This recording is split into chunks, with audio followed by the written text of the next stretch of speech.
పాల్గొన్నటువంటి నాయకులందరికీ హృదయపూర్వక నమస్కారాలు. తెలంగాణ ప్రజలకు నరేంద్ర మోడీ గారికి ధన్యవాదం తెలిపే తీర్మానం ప్రవేశపెట్టే అవకాశం కల్పించినటువంటి రాష్ట్ర అధ్యక్షులు కిషన్ రెడ్డి గారికి ముందుగా ధన్యవాదాలు తెలియజేస్తూ, మనందరికీ తెలిసిందే తెలంగాణ రాష్ట్ర ప్రజలకు భారతీయ జనతా పార్టీకి విడదీయరాని సంబంధం. గతంలో రాష్ట్ర అధ్యక్షునిగా ఉన్నటువంటి డాక్టర్ లక్ష్మణ్ గారి నేతృత్వంలో 6 పార్లమెంటు స్థానాలు గెలిచిన తర్వాత ఆ విజయ పరంపర నేటి కిషన్ రెడ్డి గారి అధ్యక్షతన 8 పార్లమెంటు సభ్యులు 8 మంది శాసన సభ్యులు గెలిచినటువంటి విషయాన్ని మనం గుర్తుంచుకోవాల్సిన అవసరం ఉంది. దీని ప్రధాన కారణం ఏంటంటే, గతం నుంచి కూడా భారతీయ జనతా పార్టీ తెలంగాణ రాష్ట్రంలో ఉమ్మడి ఆంధ్రప్రదేశ్ నుంచి తెలంగాణ రాష్ట్రం ఏర్పడ్డ తర్వాత కూడా భారతీయ జనతా పార్టీ తెలంగాణ రాష్ట్ర ప్రజల కోసం, ఈ తెలంగాణ రాష్ట్రంలో ధర్మాన్ని కాపాడడం కోసం, పేద ప్రజలను కాపాడడం కోసం, ఈ పాలకుల నుంచి ఈ తెలంగాణ రాష్ట్రాన్ని రక్షించడం కోసం చేస్తున్నటువంటి ప్రయత్నాలు, చేస్తున్న ఉద్యమాలు, చేస్తున్న పోరాటాలు, ఎన్ని కష్టాలు వచ్చినా ఎన్ని ఇబ్బందులు వచ్చినా అన్నింటిని భరిస్తూ అన్నిటికీ తెగిస్తూ చేస్తున్న ఉద్యమాల ఫలితంగా ఈ తెలంగాణ రాష్ట్ర ప్రజలకు భారతీయ జనతా పార్టీ మీద ఒక విశ్వాసం, నమ్మకం ఏర్పడిందన్న విషయాన్ని మనం గుర్తుంచుకోవాల్సిన అవసరం ఉంది. సరే, మధ్యలో శాసనసభ ఎన్నికల్లో కాంగ్రెస్ పార్టీ 6 గ్యారెంటీలు చూసి మోసపోయిన తర్వాత వాస్తవాలను గ్రహించినటువంటి తెలంగాణ రాష్ట్ర ప్రజలు మాకు కాంగ్రెస్ పార్టీ గ్యారెంటీ మీద నమ్మకం లేదు, మాకు ఏకైక గ్యారెంటీ నరేంద్ర మోడీ గారి గ్యారెంటీ మీద మాత్రమే మాకు విశ్వాసం ఉందన్న విషయాన్ని గుర్తించిన ప్రజలు పార్లమెంట్ ఎన్నికల్లో శాసనసభలో ఎన్నిక జరిగిన తప్పిదాన్ని గుర్తించి పార్లమెంట్ ఎన్నికల్లో భారతీయ జనతా పార్టీకి అనుకూలంగా ఓటు వేసిన విషయాన్ని మనం గుర్తుంచుకోవాల్సిన అవసరం. కేవలం నరేంద్ర మోడీ గారు ఇచ్చిన స్ఫూర్తి, నరేంద్ర మోడీ గారి యొక్క గ్యారంటీ విషయంలో ఈ తెలంగాణ రాష్ట్ర ప్రజలు విశ్వసించారు కాబట్టి మనం 8 పార్లమెంటు స్థానాల్లో మనం గెలిపించగలిగింది. ఒక సరిహద్దు ఒక ఆర్మీ జవాన్ నడితే మాకు గ్యారంటీ నరేంద్ర మోడీ అంటారు. ఒక సామాన్య రైతు నడితే మాకు సబ్సిడీ ఇస్తూ మా మద్దతు ధర ఇచ్చినటువంటి మాకు నరేంద్ర మోడీ గ్యారంటీ అంటారు. ఒక నిరుద్యోగ యువత నడితే ఇలా ప్రధానమంత్రి రోజ్గార్ మేళా పేరుతోని 10 లక్షల మంది ఉద్యోగాలు ఇచ్చినటువంటి ఒక నరేంద్ర మోడీ మాకు గ్యారంటీ అంటారు.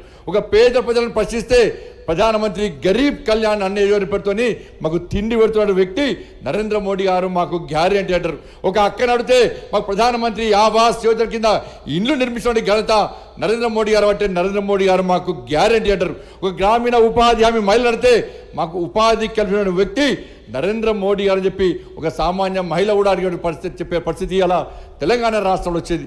ఈ తెలంగాణ రాష్ట్రంలో ప్రజాప్రతినిధులతో కూడా ఒక గ్రామీణ ప్రాంతం ఒక సర్పంచ్ నడితే మాకు నరేంద్ర మోడీ గారు కేంద్ర ప్రభుత్వం ఇచ్చిన నిధుల వల్లనే ఇంతో అంత అభివృద్ధి చేస్తామన్న విషయాన్ని ఒక గ్రామీణ ప్రాంతం సర్పంచ్ అంటాడు. ఒక కార్పొరేటర్ మాకు గ్యారంటీ నరేంద్ర మోడీ అంటారు. ఒక కౌన్సిలర్ మాకు నరేంద్ర మోడీ గారికి గ్యారంటీ అంటారు. ఒక వార్డు మెంబర్ నుంచి పార్లమెంటరీ స్థాయి వరకు అన్ని పార్టీల నాయకులు కూడా మాకు నరేంద్ర మోడీ గారి గ్యారంటీ అని చెప్పి ఈ తెలంగాణ రాష్ట్రంలో ఒక ప్రత్యేకమైన వాతావరణం పార్లమెంట్ ఎన్నికల సందర్భంగా వచ్చింది. కాబట్టి 8 పార్లమెంటరీ స్థానాల్లో ఇలా భారతీయ జనతా పార్టీ గెలిచింది. మిగతా స్థానాలు కూడా అనుకున్న స్థాయిలో కూడా ప్రజలు మనకు ఓట్లేసే ప్రయత్నం చేశారు. కాబట్టి ఈ విషయంలో మనం ఆలోచించాల్సిన అవసరం ఉంది. కాంగ్రెస్ పార్టీ 6 గ్యారెంటీల పేరుతో మోసం చేసిన తర్వాత దాని నుంచి ప్రజలను దృష్టి మళ్లించడానికి పార్లమెంట్ ఎన్నికల సందర్భంగా నరేంద్ర మోడీ గారి ప్రభుత్వం దేశంలో ఏర్పడితే రిజర్వేషన్లు రద్దు చేస్తారు, రాజ్యాంగాన్ని మార్స్తారని చెప్పి ఒక తప్పుడు ప్రచారం చేసినప్పుడు కూడా తెలంగాణ రాష్ట్ర ప్రజలు కాంగ్రెస్ పార్టీ మాటలు విశ్వసించలే.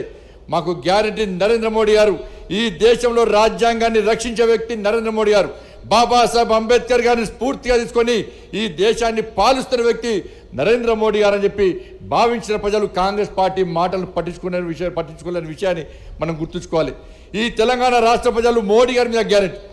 ఈ తెలంగాణ రాష్ట్రంలో అనేక ఉద్యమాలు చేసిన భారతీయ జనతా పార్టీ కార్యకర్తలు నరేంద్ర మోడీ గారిని స్ఫూర్తిగా తీసుకొని ఈ తెలంగాణ రాష్ట్రంలో రామరాజ్యం రావాలి, నరేంద్ర మోడీ గారి రాజ్యం రావాలని చెప్పి ఒక ఆలోచనతో మనం చేస్తున్న అనేక ఉద్యమాలకు భరోసా ఇచ్చి మనకు అండదండగా ఉన్నటువంటి విషయాన్ని మనం గుర్తుంచుకోవాల్సిన అవసరం ఉంది. తెలంగాణ ఉద్యమ సమయంలో కానీ, దాని తర్వాత జరిగిన పోరాటాల ఫలితంగా కానీ, దాని తర్వాత జరిగిన ప్రజా సంగ్రామ యాత్ర విషయంలో కానీ, దాని తర్వాత కిషన్ రెడ్డి గారి నేతృత్వంలో జరిగినటువంటి ఆందోళన కార్యక్రమాల్లో ఇలా కార్యకర్తలు పోరాటం చేసిన తీరును చూసి ఇలా భారతీయ జనతా పార్టీకి మద్దతు తెలిపిన విషయాన్ని మనం గుర్తుంచుకోవాలి. ఏ పార్టీ కార్యకర్తల మీద ఇన్ని కేసులు ఇవ్వనా? కేవలం ఇక్కడున్న అనేక మంది జిల్లా అధ్యక్షులు, అనేక మంది రాష్ట్ర స్థాయి నాయకులు, అనేక మంది వివిధ హోదాలో నాయకులు ఇక్కడ ఉన్నారు. ఒక్కొక్క కార్యకర్త మీద, ఒక్కొక్క నాయకుడి మీద 40-50 కేసులు, అనేక మంది జిల్లా అధ్యక్షులు సహా మండల స్థాయి పోలింగ్ బూత్ స్థాయి వరకు అనేక మంది కార్యకర్తలు జైలుకు పోయిన విషయాన్ని ఇలా తెలంగాణ రాష్ట్ర ప్రజలు గుర్తించి కాబట్టి వాళ్ళ పార్లమెంట్ ఎన్నికల్లో మనకు ఓట్లేసి గెలిపించారు. ఎక్కడ కూడా ఏమని కడిగేలే. ఇలా పోలింగ్ బూత్ స్థాయిలో మేము గెలిచామంటే ఇవాళ ఎక్కడ కూడా బండి సంజయ్ ఇక్కడ గెలిచామంటే ఏ నాయకుడు కూడా పోలింగ్ బూత్లో తిరగలే. మేము ఇంటింటికి తిరిగే అవకాశం లేకుంటే పార్లమెంట్ ఎన్నికల్లో మేము గెలిచింది పోలింగ్ బూత్ స్థాయిలో. భారతీయ జనతా పార్టీ తెలంగాణ రాష్ట్రంలో పటిష్టంగా ఉంది కాబట్టి పోలింగ్ బూత్ స్థాయిలో కార్యకర్తలు ఇంటింటికి వెళ్ళి మోడీ గారి గ్యారంటీ, కేంద్ర ప్రభుత్వం అమలు చేస్తున్న సంక్షేమ పథకాలను ప్రజలకు వివరించారు కాబట్టి, వాళ్ళ కార్యకర్తలు కష్టపడి పనిచేసారు కాబట్టి, నాయకులందరూ సమిష్టిగా పనిచేసారు కాబట్టి, కలిసిమెలిసి పనిచేసారు కాబట్టి వాళ్ళ మోడీ గారి ఆశీర్వాదంతో కార్యకర్తల కష్టార్జితంగా వాళ్ళ పార్లమెంటు సభ్యులుగా మేము గెలిచాం. మా గెలుపు అయిపోయిందన్న, నెక్స్ట్ మేమందరం మీ గెలుపు కోసం ప్రయత్నం చేస్తాం. వాళ్ళ రాబోయే రోజుల్లో సర్పంచ్ ఎన్నికలు వస్తున్నాయి, గ్రామ స్థాయి ఎన్నికలు వస్తున్నాయి, స్థానిక సంస్థల ఎన్నికలు వస్తున్నాయి. ఇక్కడ నాయకులంతా కూడా మాకు ఏకైక ఎజెండా, మా కోసం, మా గెలుపు కోసం, పార్టీని గెలిపించడానికి భుజం మీద జెండా మోసినటువంటి ఈ తెలంగాణ రాష్ట్రంలోని భారతీయ జనతా పార్టీ కార్యకర్తల నాయకులను ఎట్టి పరిస్థితుల్లో ప్రజాప్రతినిధులు చేరమే లక్ష్యంగా మేమందరం కష్టపడి పనిచేస్తాం. మా టార్గెట్ అంతా ఇవ్వాలి, మీరు వేయాలి. మీ గెలిపే మా టార్గెట్. ఎందుకంటే బీఆర్ఎస్ కాంగ్రెస్ పార్టీ రెండు ఒకటే. ప్రజల ఆలోచన విధానం మారింది. మొదటిదాకా కాంగ్రెస్ బీజేపీ ఒకటి, బీఆర్ఎస్ బీజేపీ ఒకటి అని రెండు పార్టీలు చెప్తున్న విషయాన్ని ఇలా ప్రజలు తిరస్కరించారు. వాళ్ళు ఇలా మేమందరం కూడా ప్రజలందరూ కూడా ఆలోచిస్తున్నారు. ఇలా కాంగ్రెస్ పార్టీకి శాసనసభ్యులు పోతున్నంటే కేసీఆరే ఇలా బీఆర్ఎస్ పార్టీ ఎమ్మెల్యేలను కాంగ్రెస్ పార్టీకి పంపుతున్నాడు.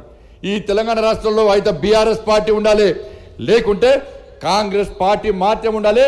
భారతీయ జనతా పార్టీ కనుక తెలంగాణ రాష్ట్రంలో అధికారంలోకి వస్తే మనకు పుట్టగతులు ఉండవు.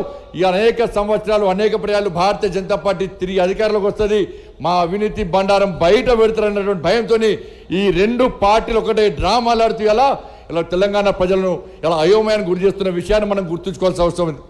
కాబట్టి తెలంగాణ రాష్ట్రంలో అనేక సంక్షేమ పథకాలు అమలు చేసినటువంటి పార్టీ భారతీయ జనతా పార్టీ. తెలంగాణ రాష్ట్ర అభివృద్ధికి నిలుస్తున్న ప్రభుత్వం కేంద్రంలో నరేంద్ర మోడీ గారి ప్రభుత్వం.